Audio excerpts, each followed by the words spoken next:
Bonsoir à tous, bienvenue si vous nous rejoignez dans cette nouvelle édition. Voici les titres de ce 20h. Démarrage des travaux de bitumage de la route Natitengu-Bukombe-Korontière. Le ministre des Infrastructures et des Transports a lancé officiellement les travaux. C'est dans la dynamique du programme d'action du gouvernement.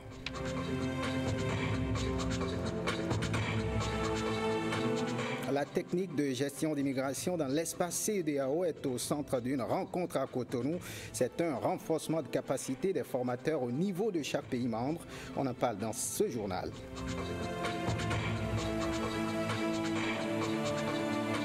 Et puis une nouvelle arrestation dans l'enquête de l'attentat du 22 mai à Manchester. La police britannique a annoncé la nouvelle. Vous en saurez davantage dans une trentaine de minutes.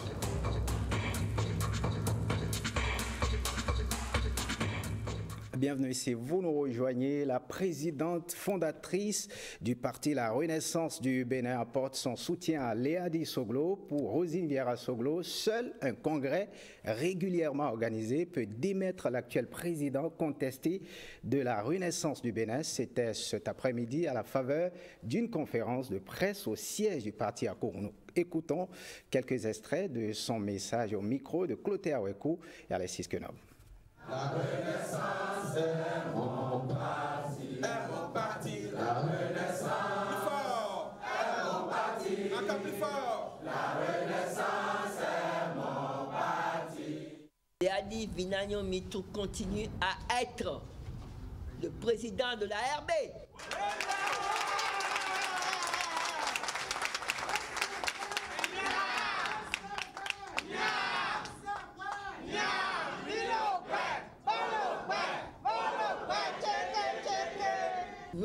Nous irons, c'est nos textes, à un congrès, à vous de décider du temps. C'est vous, car c'est vous qui êtes la RB, c'est vous qui êtes le lance de fer, c'est vous qui êtes le corps, c'est vous qui êtes la vie de la RB. Vous décidez du congrès, nous ferons un congrès correctement. Et si au congrès, la majorité pense que Léadi Vinagnon Soglo ne peut plus être président de la RP, eh bien, on en prendra acte. Ça, c'est les réguliers. Ça, c'est les règles. Ça, c'est la loi. Nous l'accepterons.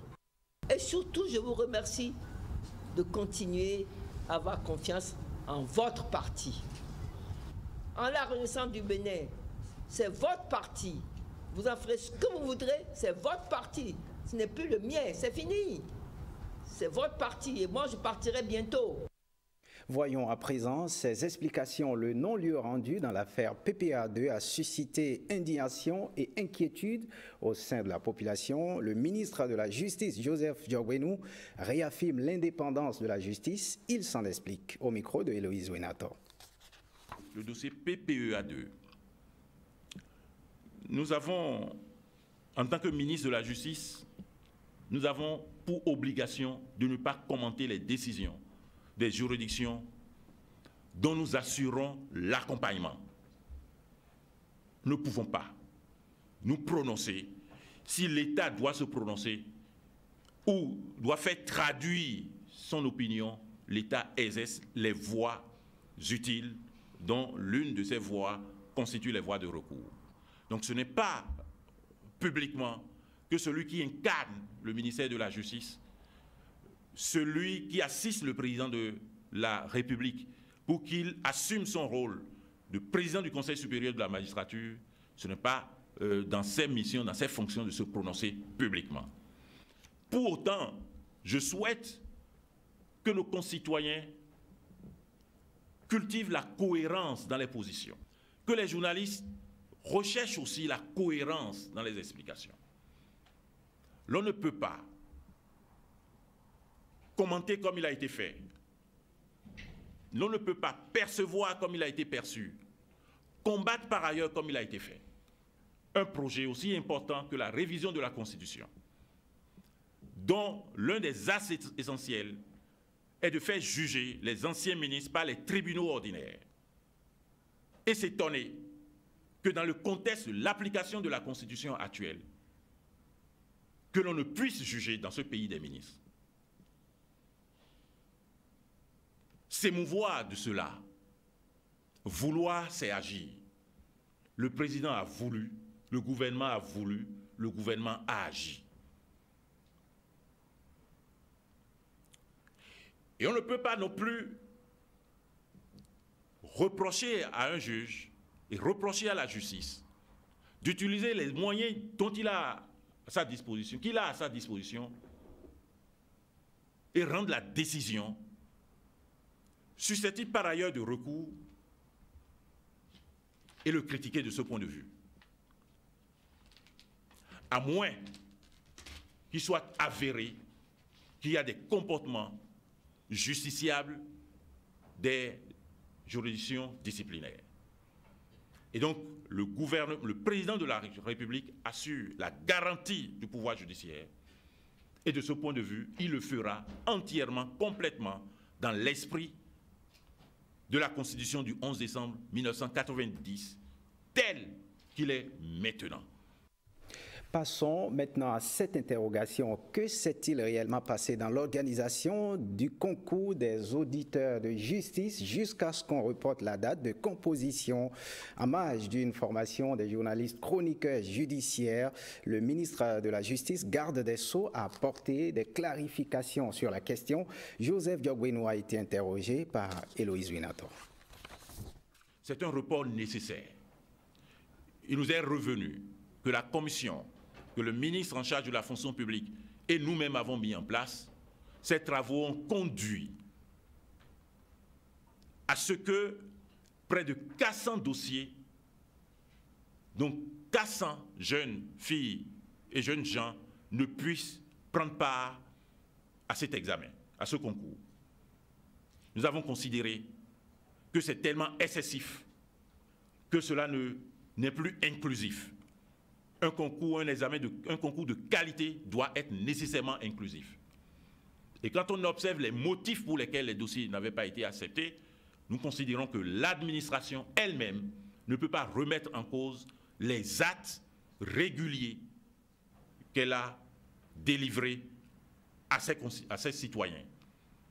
Et de ce point de vue, en parfaite entente avec le ministre en charge de la fonction publique, nous avons prononcé le report de l'organisation, et ce concours sera bel et bien organisé. Les dossiers seront réétudiés cas par cas, et les dossiers qui ne seront pas retenus seront effectivement ceux qui ont des problèmes quant aux conditions objectives de participation au concours.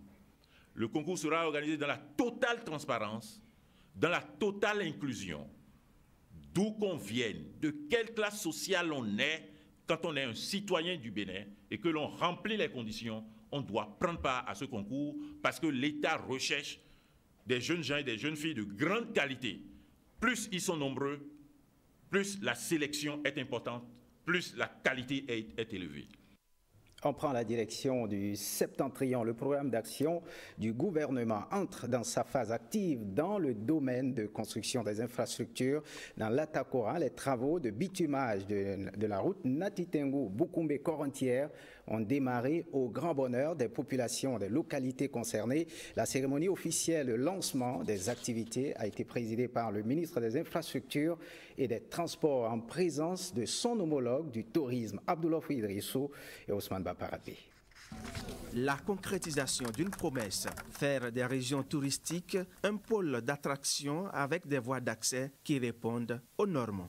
Aménager et bitumer la route Natitengu-Bukumbe-Korontière a toujours été proposé, promis avec insistance, mais jamais réalisé. Je voudrais, au nom des populations de la cité des Tétards, dire une fois encore merci au président de la République pour sa parole tenue. L'axe long de 60 km sera exécuté en 30 mois. La route projetée sera constituée d'une chaussée revêtue de largeur 7,20 mètres, composée de 2 voies de 3,60 mètres chacune, de 2 accotements de largeur 1,50 mètre chacun en race campagne et de 2,50 mètres en agglomération avec, au besoin, des caniveaux.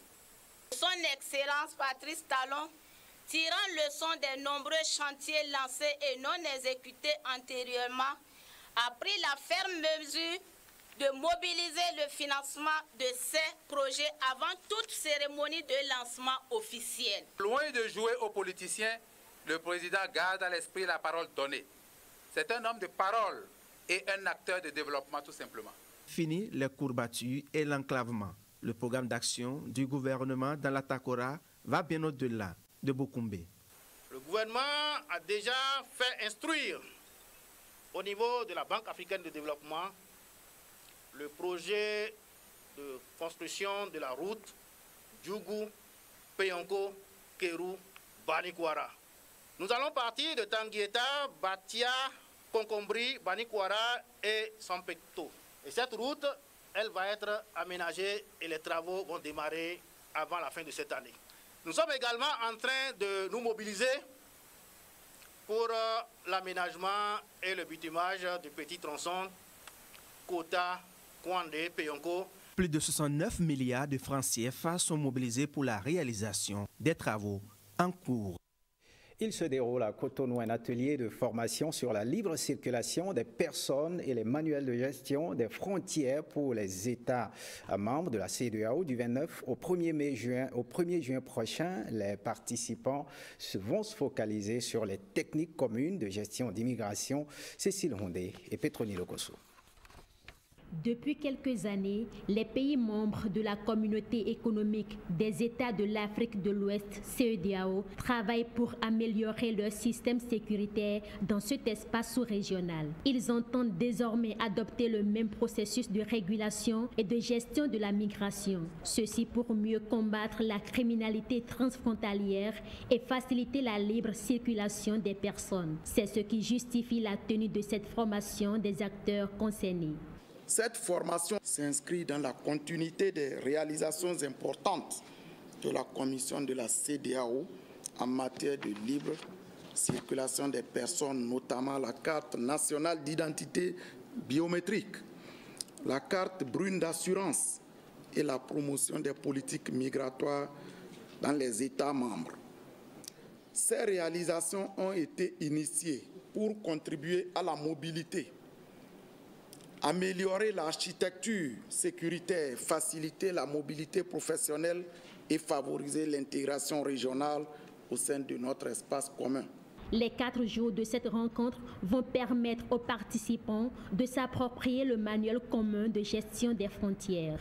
Le présent atelier a précisément été organisé pour donner des outils aux États membres de la CEDEAO et leur permettre de jouer pleinement leur rôle dans la gestion de la question migratoire. L'Union européenne soutient cette initiative de la CEDEAO et encourage l'insertion de ce manuel dans vos pratiques nationales.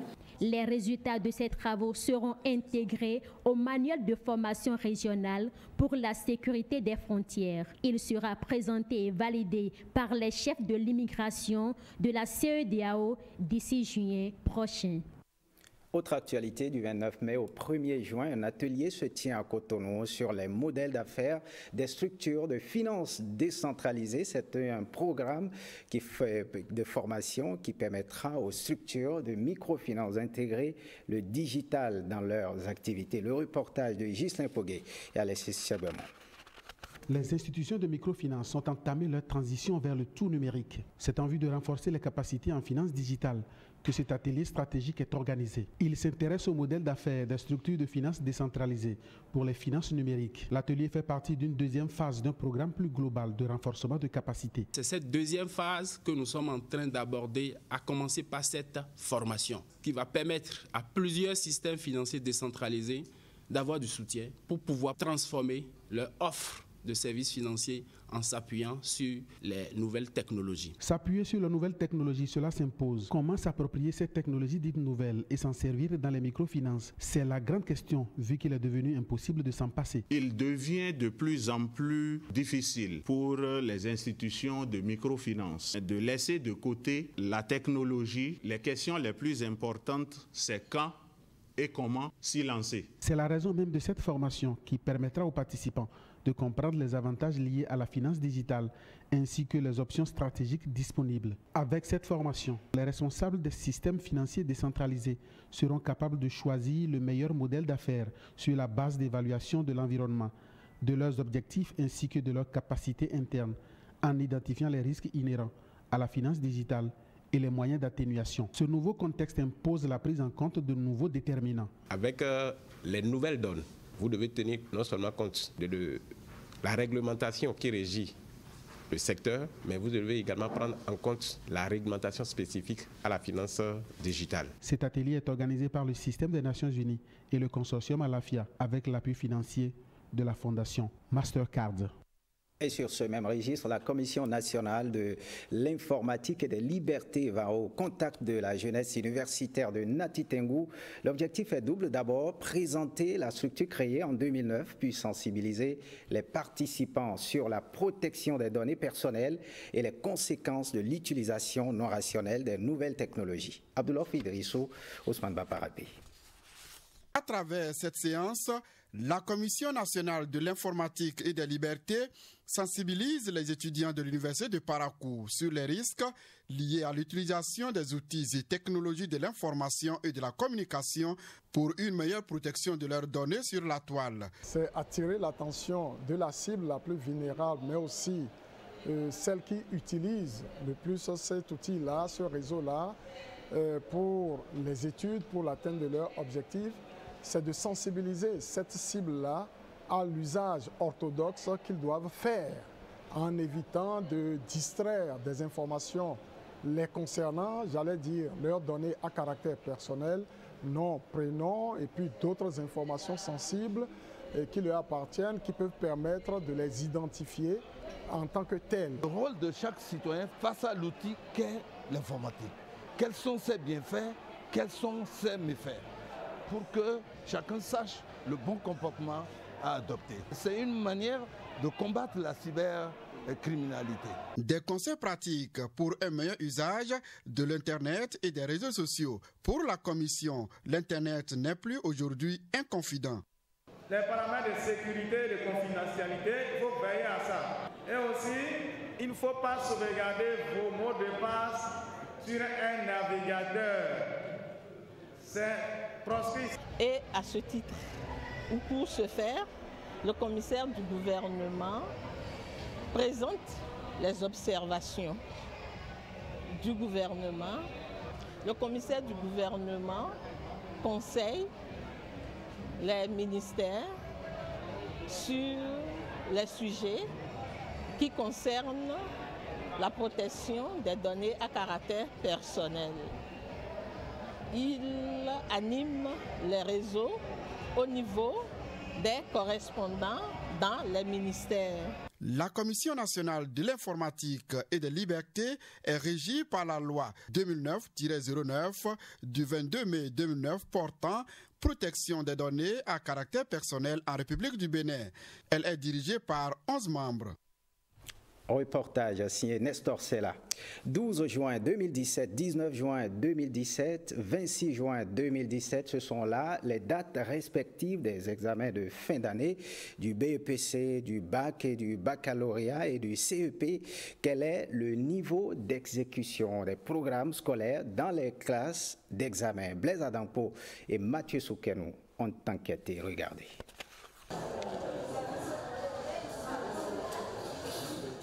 Ces élèves des classes de 3e et de terminale s'activent pour les examens de fin d'année. Mais à quelques jours de la composition, certains collèges n'ont pas totalement fini l'exécution des programmes d'études. Nous avons presque fini. Nous sommes déjà à près de 90% pour l'achèvement des programmes. Et nous avons fait un examen blanc et les résultats ne sont pas très concluants. En principe, les examens, c'est pour l'élève moyen. Et à partir de ce qu'ils ont, ils peuvent valablement faire les examens. Pour cela, ces collèges organisent des séances de renforcement à l'endroit des candidats. Nous avons fait un examen blanc et les résultats ne sont pas très concluants. Et c'est pourquoi nous sommes en train de faire des cours de renforcement. Par contre, d'autres établissements ont fini les programmes et sont désormais à l'étape de révision. On est pratiquement à 2 semaines des examens. Les professions finies. Sont finies. Il n'y a plus personne qui sont en train de nager encore dans l'exécution de programmes. Et depuis 2 semaines, on a démarré avec les travaux d'intégration, de révision, de sciences d'exercice systématique avec ces classes-là, notamment de 3e et de terminale. Si les encadreurs s'activent, les candidats, eux, ne restent pas les bras croisés. Ils s'apprêtent personnellement. Moi, je prépare mon examen en apprenant. Je vais faire des exercices pour me renforcer. À mon niveau, j'apprends régulièrement les cours parce que sans le cours, on ne peut rien faire. Et j'accompagne les cours d'exercice avec quelques explications du professeur. Personnellement, je suis prête à passer le baccalauréat parce que l'examen blanc nous a permis de nous jauger, chacun de connaître son niveau et d'amplifier encore les révisions à son niveau. C'est un peu de réviser tout ce qu'on avait déjà appris du début jusqu'ici. Genre pour pouvoir encore prendre ce qui est, les essentiels dedans. Les essentiels dedans, j'essaie encore de les mémoriser. Et puis je prends les exercices types, juste pour encore m'améliorer, me perfectionner. Les parents sont invités à accompagner à leur tour les candidats. J'appelle les parents pour qu'ils puissent accompagner ces candidats-là. Nous, à l'école, on leur prodigue tous les conseils nécessaires, mais si à la maison, il n'y a pas le suivi des parents, ça ne peut pas marcher. Nous allons également leur demander de les aider à se débarrasser de tout ce qui peut les empêcher, c'est-à-dire les mauvaises compagnies, aller, je ne sais pas, en boîte, au cyber, être accroché au portable, etc. Il faut que les parents les aident. Enseignants, candidats, chacun de son côté maximise ses chances pour rehausser cette année le taux de réussite à ses examens, contrairement à l'année dernière où il était catastrophique. Et sur ce même registre de l'éducation, c'est presque une célébration de la langue allemande à Zovel. L'association culturelle des langues étrangères et nationales a organisé la 5e édition de la promotion de la langue allemande. Comme chaque année, les meilleurs élèves du concours dans cette langue étrangère ont été récompensés. Cyprien Lokosso et Varis Zoman. Regardez.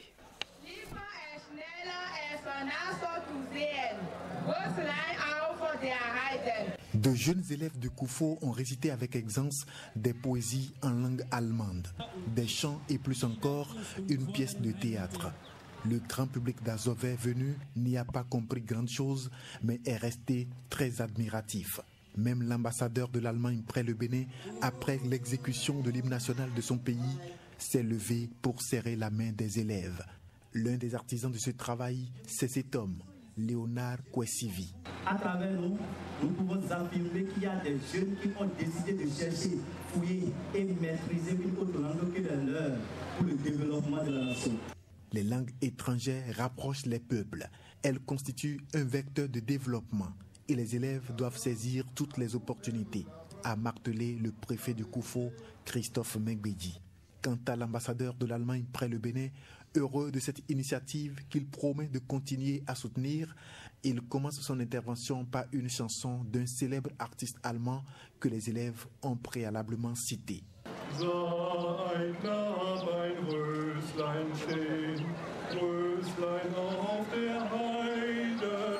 La 5e édition de la promotion de la langue allemande est passée dans les annales de l'histoire. 1000 candidats ont composé pour cette édition. Les 5 meilleurs de chaque commune ont été distingués. Voyons cet enfant en larmes. Il a été retrouvé ce 21 mai, un enfant de 8 mois dans la localité de Finionhou à Godomé. La brigade de gendarmerie a confié cet enfant à l'ONG Aide aux couches déshéritées, entraide et développement. Écoutons le responsable de cette ONG au micro de Iliad Bokovo, Beneli Alopon et Din Bouraïman. Ce bébé a été déposé par ses parents à 4 h du matin devant le portail d'un certain Béyonville. Ce dernier ayant fait le constat a alerté la population. Et ceux-ci l'ont aidé à déposer l'enfant à la police.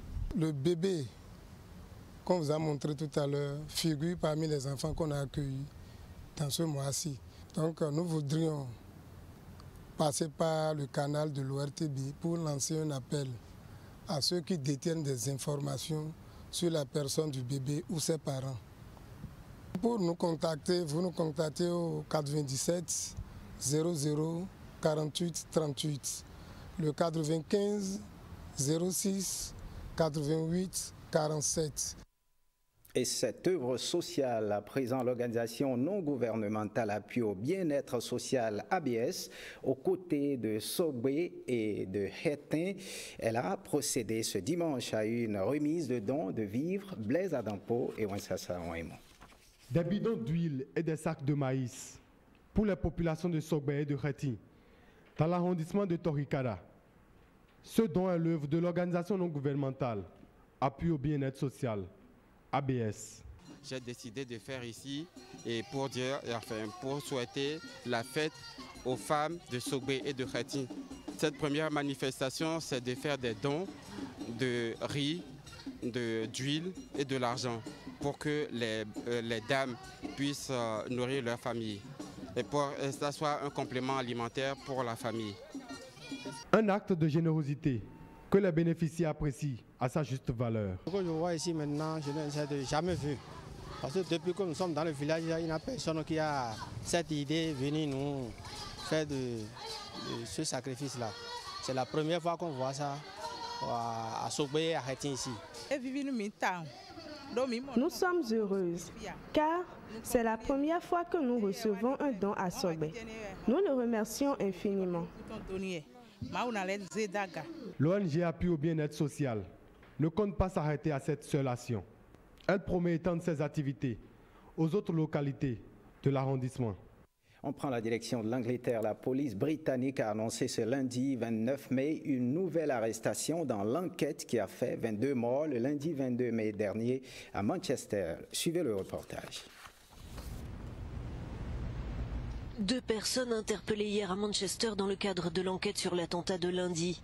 Âgés de 25 et 19 ans, ils ont été interpellés dans les quartiers de Old Trafford et Gorton. En tout, une douzaine de personnes sont toujours en garde à vue, alors qu'une enquête est ouverte sur les possibles failles du renseignement britannique concernant Salman Abedi, le kamikaze revenu de Libye 4 jours avant l'attaque.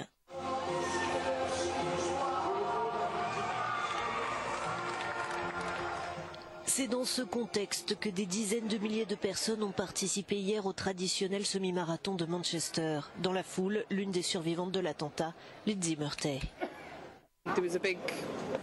Il y a eu un gros boom, un horrible son et un bourdonnement dans mes oreilles, dit-elle. Puis les alarmes ont retenti, il y avait de la fumée partout. Au moment de l'explosion, il y a eu un énorme flash de lumière blanche et comme des éclats d'obus qui volaient dans tous les sens. Selon les autorités britanniques, il y aurait à l'heure actuelle 500 complots présumés et quelques 3000 personnes soupçonnées d'être des islamistes potentiellement dangereux en Grande-Bretagne.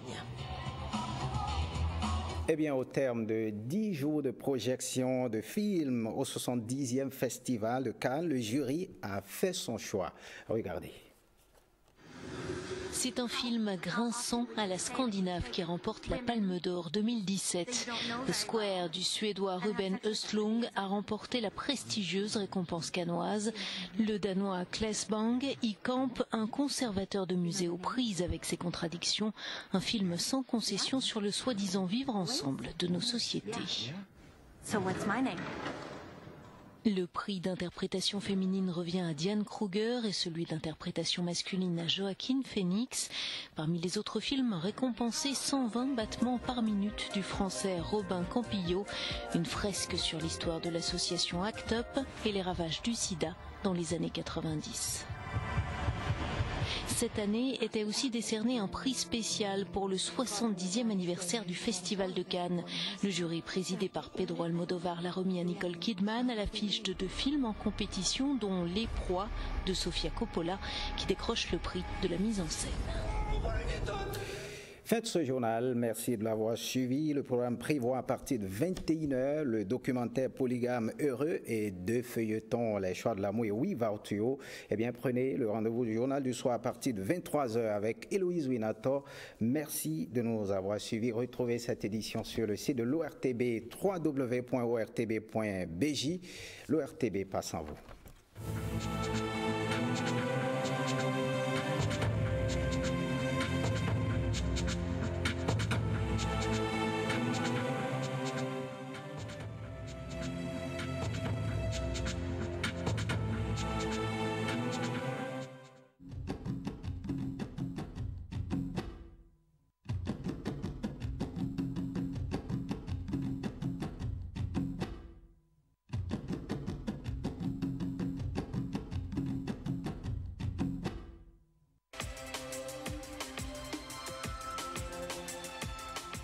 Bienvenue sur Juste un mot. À travers les questions de téléspectateurs sur cette émission, je perçois un désir de mieux connaître, de mieux parler la langue de Molière.